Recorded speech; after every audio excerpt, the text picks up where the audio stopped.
Hello everybody and welcome back to another video.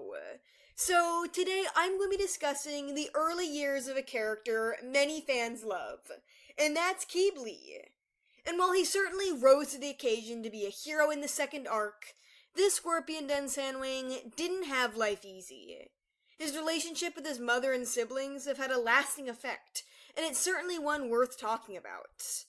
In this video, I'll highlight some of Cobra's horrible treatment toward her youngest child, and how Qibli has tried coping with what's happened to him. But before we begin, a huge shout out to my patrons. Darkthalk95, Thistle, Noopto, Pyronuke, Avril, Pancake, Escarada, Adequin, Alice Cleaver, Shadowhunter, Atlas Stargazer, That One Seawing, Moonclaw, and Isaac. Thank you all so much for supporting me. Links to their social medias are in the description down below. Anyways, without further ado, let's get into the video. Qibli is a very complex and layered character, which is why so many fans have enjoyed reading about him over the years. But has this SandWing let his past define him, or is he able to try and heal from some of the greater trauma he has? The answer to that is yes. Thankfully, Qibli has evolved a lot, and is better than ever now that he feels like he belongs and is loved. But his insecurities have always stemmed from the actions of his mother, Cobra. Qibli was initially raised by her alongside his two siblings, Rattlesnake and Sirocco. His brother and sister are downright terrible too. Throughout Qibli's childhood, they threw him into walls, buried him under the sand. But it's not like Cobra ever tried to stop this behavior. In fact, she encouraged it through her own actions and thoughts. She's an incredibly dishonest and cruel dragon, seeing her son as inferior than others in every way. We know that all the great things he grew up to do, such as literally saving the world from Darkstalker, but Cobra always told him that his actions would never amount to anything, that he was nothing. No mother should ever call their child useless or a waste of space and scales. Her words and treatment of him have always affected Qibli, which is unfortunately the case in abusive situations like this.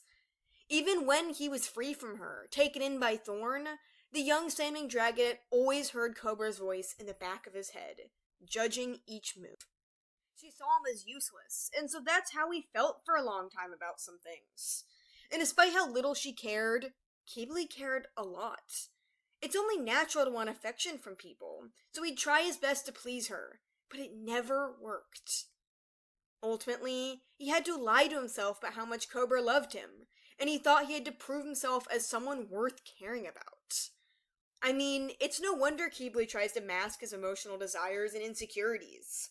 His mom taught him that he was nothing, and he had to learn much later that he really was everything.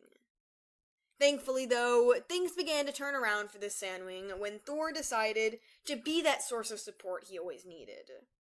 Though her adoption of him was unofficial, the care behind it is real. Thorn was able to make Qibli feel like he could do anything he put his mind to, remaining as a loyal and trustworthy figure of strength. So instead of feeling like he should cower at the very sight of her like he always felt with Cobra, Qibli's mind is only filled with reassuring and protective thoughts. He doesn't want to lose her. And as we saw throughout Arc 2, Qibli found his own place on Pyria. With the care of the Jade Winglet, he was finally able to truly be himself, and deal with what he once thought was holding him back. Because Qibli from the Scorpion Den is a resilient, smart, caring, and amazing dragon worthy of the love he always wanted. And I'm so glad he finally has it, even if the road to get there was tough. His journey has truly been an inspirational and encouraging one. So I'm really excited to see what comes next for Qibli, if we get a peek at what he's up to in Arc 3, or some other kind of content. But what do you guys think? Do you relate to any of this dragon's struggles? And what about Cobra do you wish was different? How did you react when finding out Qibli's inner turmoil throughout Moon Rising and beyond? Let me know down below. Also, my prophecy contest ends this Sunday, so do keep that in mind. Thank you all so much for watching, and I'll see you in the next video. Bye.